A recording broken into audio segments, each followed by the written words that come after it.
நமஸ்காரம். Welcome to Saradha சமையல். நான் சாரதா. இன்றைக்கி சாரதா சமையலில் நம்ம பார்க்க போகிறது ஹோலி ஸ்பெஷல்.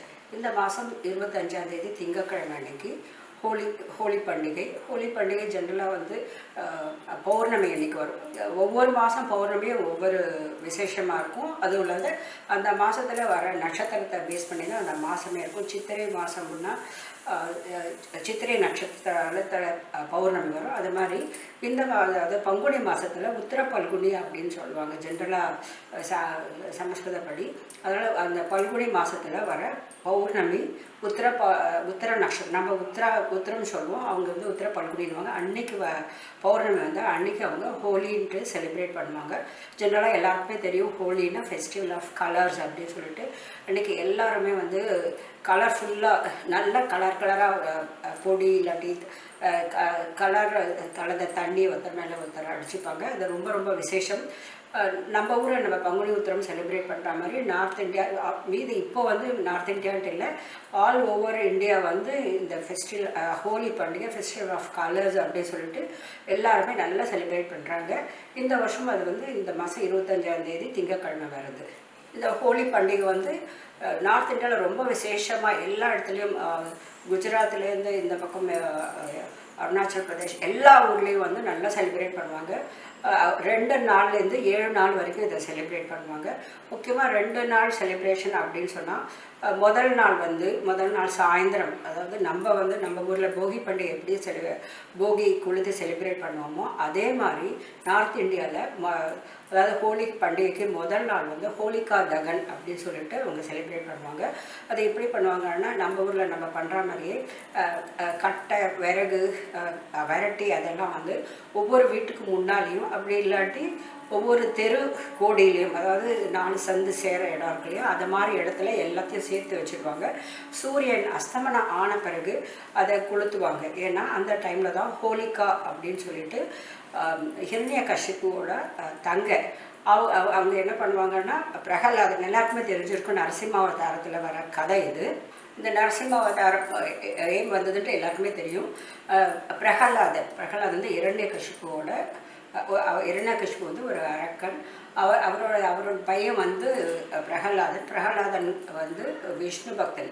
எப்போவுமே நாராயணா அப்படின்னு தான் சொல்லிகிட்டு இருப்பார். அதனால் அவங்க அப்பாவுக்கு ரொம்ப கோபம்.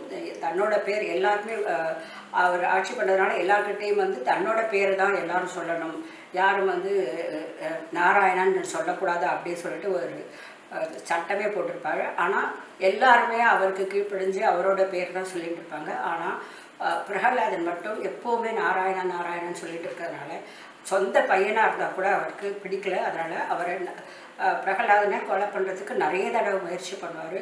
மலை உச்சியிலேருந்து தள்ளுவார். அப்போவும் வந்து விஷ்ணு வந்து அவரை காப்பாற்றுவார். அதே மாதிரி நிறைய இன்சிடென்ட்ஸ் இருக்குது. அதில் ஒரு இன்சிடெண்ட்டு தான் இந்த ஹோலிகா தகன்.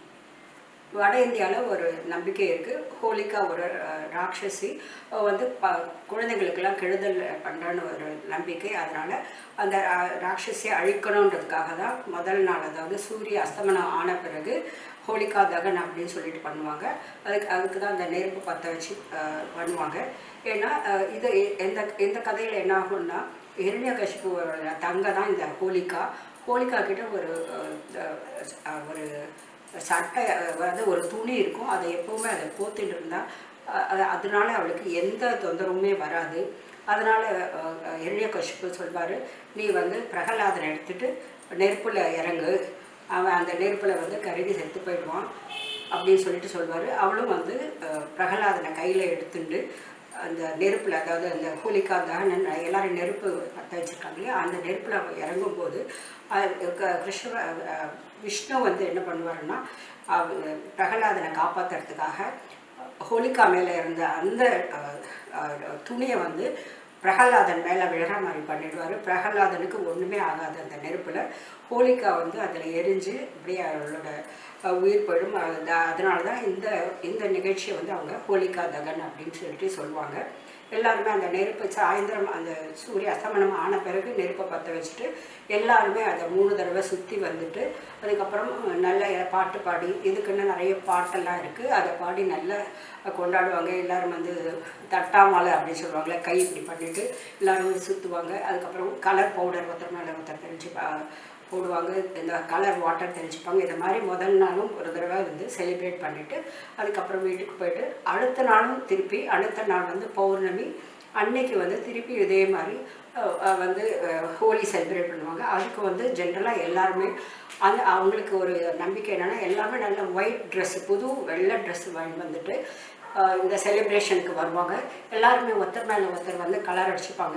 யாரோட ட்ரெஸ்ஸு ஃபுல்லாக ஒயிட் கலர் தெரியாமல் ஃபுல் கலராக இருக்குது அப்படின்னா அவங்க அந்த பண்டிகையை அவ்வளோ என்ஜாய் பண்ணாங்க அப்படின்னு சொல்லிட்டு அவங்க சந்தோஷப்படுவாங்க. அன்றைக்கி நல்ல நிறைய பாட்டு பாடி டான்ஸ் ஆடி நல்லா கொண்டாடுவாங்க. இது வந்து வட இந்தியாவில் முக்கியமாக வந்து குஜராத்தில் ரொம்ப நல்லா பண்ணுவாங்க. ஏன்னா அது வந்து துவாரகா கிருஷ்ணன் இருந்த இடம், கிருஷ்ணனும் சேர்ந்து ஒரு கதை இருக்குது, அதையும் நம்ம பார்க்கலாம். மதுராலையும் நல்லா கொண்டாடுவாங்க. மதுரா வந்து கிருஷ்ணர் பிறந்த ஊர். இதுக்கு வந்து ஒரு கதை இருக்குது. கிருஷ்ணர் வந்து ராதா வந்து விரும்புவார். கிருஷ்ணர் வந்து நம்மளுக்கே தெரியல, அவர் ஒரு நீலம் கலராக இருக்கும் அவரோட உடல். அதனால் வந்து ராதா வந்து கல்யாணம் பண்ணிக்க சம்மதிக்க மாட்டாள் அப்படின்னு ஒரு இது இருக்கும். அதனால் அவங்க அம்மாட்ட போய் சொல்லும்போது அவங்க அம்மா சொல்லுவாங்க, இந்த மாதிரி ஹோலி கலர் இருக்கு இல்லையா, அதை நீ அவன் மேலே போடு, அப்போ வந்து அவளும் வந்து கலர் மாறிடுவா அப்படின்னு சொல்கிறதுனால கிருஷ்ணர் போய் அவர் மேலே ராதா மேலே இந்த கலரெல்லாம் எடுத்து போடும்போது ராதா வந்து அதை அக்செப்ட் பண்ணிவிட்டு 2 பேரும் நல்லா இந்த பண்டிகை வந்து கொண்டாடுவாங்க. அதனால தான் கிருஷ்ணர் பிறந்த ஊர் துவாரகா எல்லா இடத்துலையும் வந்து இது ரொம்ப நல்லா செலிப்ரேட் பண்ணுவாங்க. இந்த ஹோலி பண்டிகை இந்தியாவில் மட்டும் இல்லை, உலகத்தில் எங்கெங்கே இந்தியர்கள் இருக்காங்களோ எல்லா ஊர்லேயும் வந்து இப்போது வந்து ஹோலி வந்து நல்லா செலிப்ரேட் பண்ணுறாங்க. ஏன்னா வந்து நம்மளுக்கு கூட முதல்லலாம் தமிழ்நாட்டிலலாம் ஹோலி பற்றி அவ்வளோவா தெரியாது. இப்போ வந்து எல்லாருக்குமே எல்லா ஊரில் இருக்கிறவங்களும் எஸ்பெஷலி இப்போலாம் வந்து பழைய மாதிரி இந்த தனித்தனி வீடெல்லாம் இருக்காது. இப்போ வந்து பெரிய பெரிய அப்பார்ட்மெண்ட்ஸ் 300-400 அப்பார்ட்மெண்ட்ஸ்லாம் இருக்குது. அங்கே வந்து ஒவ்வொரு பண்டிகையும் எல்லா பண்டிகையும் அவங்க செலிப்ரேட் பண்ணுறாங்க. அது மாதிரி ஹோலியை கூட எல்லாருமே சேர்ந்து செலிப்ரேட் பண்ணி நல்லா என்ஜாய் பண்ணுறாங்க. நம்ம ஊரில் சென்னையில் வந்து சவுகார்பேட் போனால் நம்ம வந்து இதெல்லாம் பார்க்கலாம். நாங்கள் ஒரு தடவை காசிக்கு போயிருந்தோம்.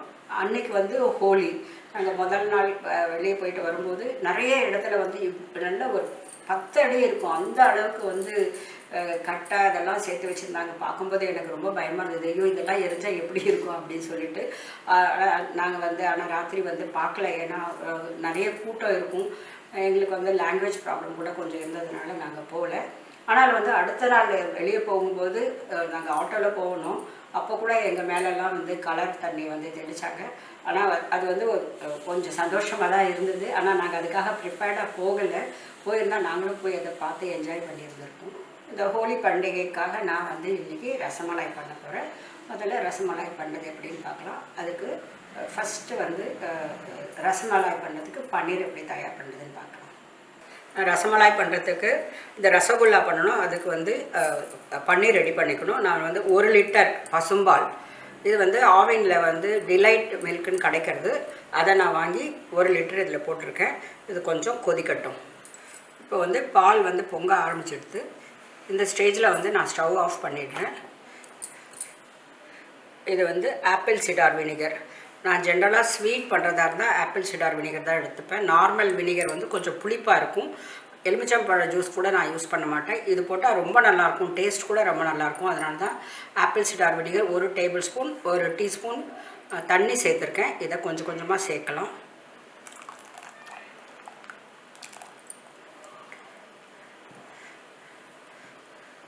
இது பால் இப்போ திரிய ஆரம்பிச்சிடுது. இப்போ மீதி இருக்கிறது சேர்த்துடலாம். அப்படியே கலந்து விட்டால் பால் தனியாக பன்னீர் தனியாக வந்துடும்.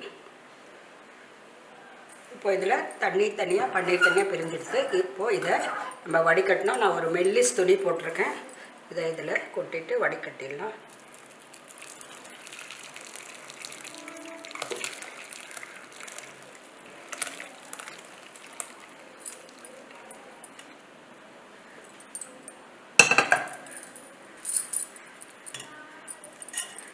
இப்போ வந்து இதை பச்சை தண்ணியில் கொஞ்சம் ஊற வைக்கணும். இப்போ வந்து இதை சூடு சீக்கிரம் ஆறணும். ரொம்ப நேரம் சூடாக இருந்ததுன்னா அது கொஞ்சம் கெட்டியாகிடும். அதனால் இது தண்ணியில் இது மாதிரி கொஞ்சம் அழுத்தி எடுக்கணும். இந்த பசும்பால் யூஸ் பண்ணுறதுனால என்ன ஆகும்னா இந்த பன்னீர் வந்து நல்லா சாஃப்டாக இருக்கும். ரசமலாய் பண்ணும்போது அந்த மலாய் வந்து ரொம்ப சாஃப்டாக இருக்கும், சாப்பிடும்போது நல்லாயிருக்கும். இப்போ வந்து இதை ஓரளவுக்கு இது சூடு ஆறிடுத்து இதை நம்ம பிழிஞ்சிடலாம்.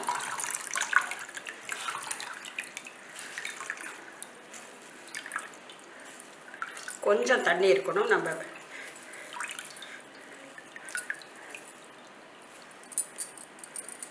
இதை அப்படியே வச்சுட்டு நம்ம ரசகுல்லாவுக்கு சக்கரை பாகு வைக்கலாம்.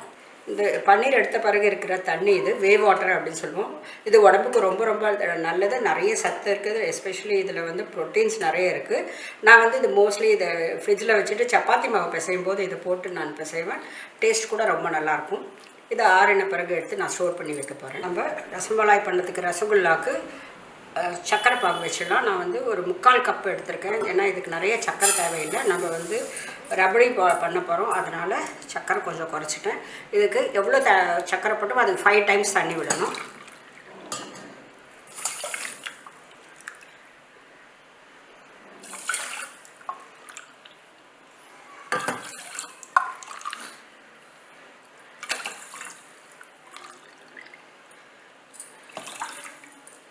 இப்போ ஸ்டவ் பற்ற வச்சிடலாம். இப்போ நம்ம இந்த பன்னீர் எடுத்து போட்டுட்டு நல்லா இதை அழுத்தி பிசையணும். சப்பாத்தி மாவு பதத்துக்கு வரணும். இது அது அந்த அளவுக்கு நம்ம பிசையணும். முதல்ல கொஞ்சம் உதிரியாக இருக்க மாதிரி இருக்கும். நம்ம பிசைய அது நல்லா சேர்ந்து வந்துடும். இந்த மாதிரி நல்லா அழுத்தி பிசைஞ்சால் இது மாதிரி வரும். இப்போ இந்த ஸ்டேஜில் நம்மளுக்கு வேண்டிய ஷேப்பு வந்து நம்ம பண்ணிக்கணும்.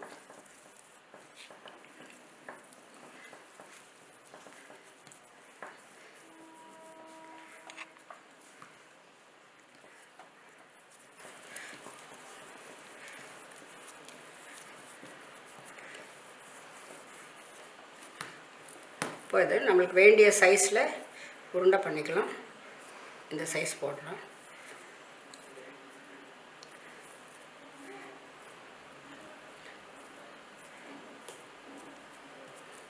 இதை நல்லா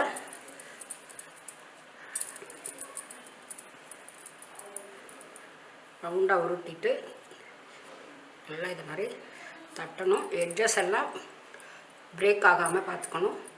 அப்படி இருந்தால் கூட நம்ம இப்போது அட்ஜஸ்ட் பண்ணிடலாம்.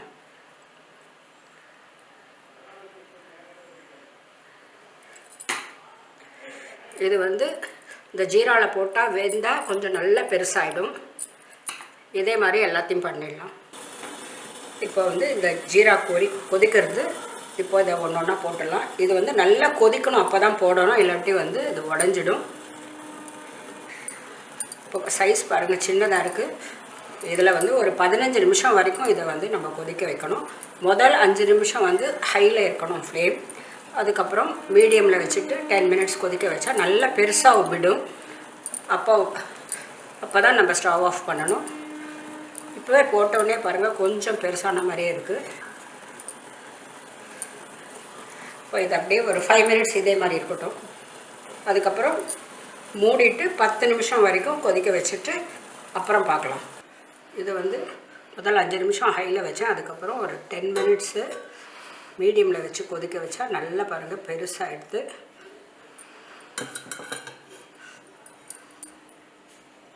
நல்லா சாஃப்டாக இருக்குது.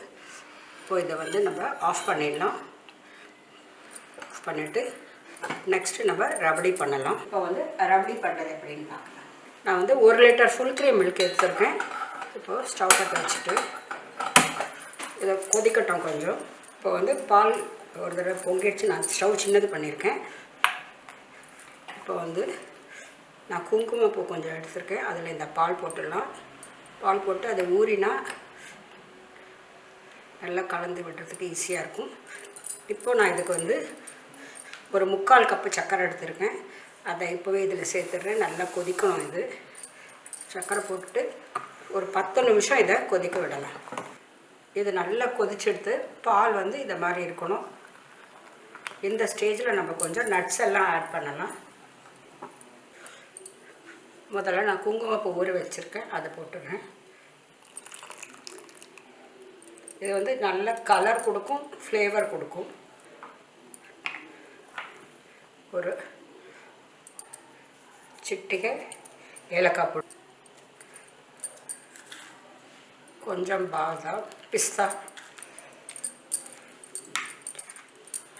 கொஞ்சம் முந்திரி பருப்பு, கொஞ்சம் பாதாம். இப்போ பாருங்கள், இது எவ்வளோ பியூட்டிஃபுல்லாக வந்திருக்கு.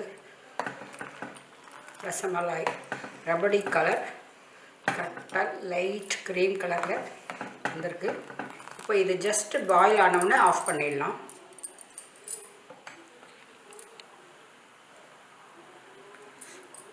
இது பாயில் ஆகிடுச்சு. இப்போ இதை ஆஃப் பண்ணிடுறேன். இப்போ வந்து நம்ம எல்லாத்தையும் டிஸ்பிளே பண்ணிடலாம். இது கொஞ்சம் சூடாக இருக்குது. இன்னும் கொஞ்சம் சூடாக ஆறணும். நம்ம டிஸ்பிளே இதில் இதை வச்சிடலாம்.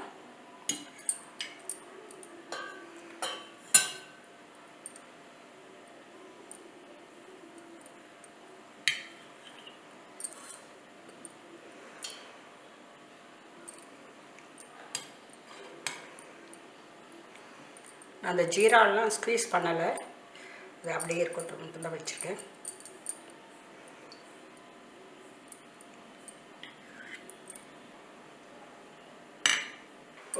நம்மளுக்கு ரசமலாய்க்கு எல்லாமே ரெடி ஆகிடுச்சு. இப்போ வந்து நான் வந்து இந்த ரசகுல்லா வந்து இதில் வச்சுருக்கேன். இப்போது அப்படியே அது மேலே விடலாம். இது வந்து கொஞ்சம் சூடு ஆறின பிறகு சாப்பிட்டா தான் நல்லாயிருக்கும். ஃப்ரிட்ஜில் வச்சு சாப்பிட்டா இன்னும் நல்லாயிருக்கும். இது மேலே நட்ஸ் எல்லாம் கொஞ்சம் கொஞ்சம் போட்டுக்கலாம்.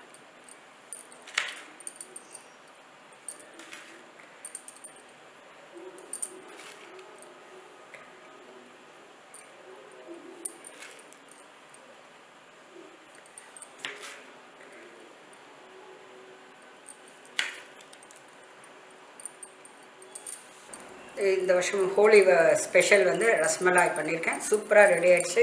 பார்க்குறதுக்கே ரொம்ப கலர்ஃபுல்லாக இருக்குது. அந்த ரஸ் வந்து நல்ல சாஃப்டாக இருக்குது. ஏன்னா அது வந்து பசும்பாலில் பண்ணதுனால ரொம்ப சாஃப்டாக இருக்குது, நல்ல ஸ்பாஞ்சியாக இருக்குது. இந்த ரஸ்மலாய் வந்து ரொம்ப டேஸ்டியாக இருக்குது. ஜென்ரலாக வந்து ஹோலி ஃபெஸ்டிவல்ஸ்க்கு இது வந்து ரஸ்மலாய் வந்து ஒரு முக்கியமான ஸ்வீட்டாக இருக்கும். ஏன்னா நார்த் இந்தியாவில் நிறைய பால் எல்லாம் கிடைக்கும். பாலை பேஸ் பண்ணி நிறைய ஐட்டம்ஸ்லாம் பண்ணுவாங்க, ஸ்வீட் எல்லாம் பண்ணுவாங்க. அதில் வந்து முக்கியமானது வந்து இந்த ரஸ்மலாய். அப்புறம் வந்து ஒரு ட்ரிங்க் பண்ணுவாங்க, தண்டான்னு சொல்லிட்டு, அதுவும் கம்பல்சரியாக பண்ணுவாங்க. இப்போ அதில் கூட நிறைய வேரியேஷன்ஸ், நிறைய ஃப்ளேவர்ஸில் பண்ணுறாங்க. அதுவும் இல்லாமல் அன்றைக்கி வந்து எல்லோரும் அந்த ஹோலி அந்த கலர் தண்ணியை ஒருத்தர் மேலே ஒருத்தர் அடிச்சுட்டு நல்லா பாடி கொண்டாடி அதுக்கப்புறம் வீட்டுக்கு வந்து நல்லா கிராண்டாக வந்து சமைச்சி வச்சுருப்பாங்க. இது மாதிரி அதில் முக்கியமானது வந்து இந்த ரஸ்மலாய். இது இல்லாமல் நிறைய வந்து ஸ்நாக் ஐட்டம் கூட பண்ணிப்பாங்க. மோஸ்ட்லி அவங்க கச்சோரி, சமோசா, பக்கோடா அது மாதிரி பண்ணுவாங்க. ஸ்வீட்டில் வந்து ஜிலேபி, ரஸ்மலாய், ஹல்வாஸ், நிறைய வெரைட்டி ஹல்வாஸ் அதெல்லாம் பண்ணி எல்லாருமே நல்லா என்ஜாய் பண்ணி சாப்பிடுவாங்க. இந்த ஃபெஸ்டிவல் கலர்ஃபுல் ஃபெஸ்டிவல். அதுவும் இல்லாமல் நல்ல சாப்பாடு, நிறைய வெரைட்டியாக ஸ்வீட்ஸ் ஸ்நாக்ஸ் எல்லாம் பண்ணி என்ஜாய் பண்ணுவாங்க. நான் வந்து இந்த ஹோலிக்காக இந்த ரஸ்மலாய் பண்ணியிருக்கேன்.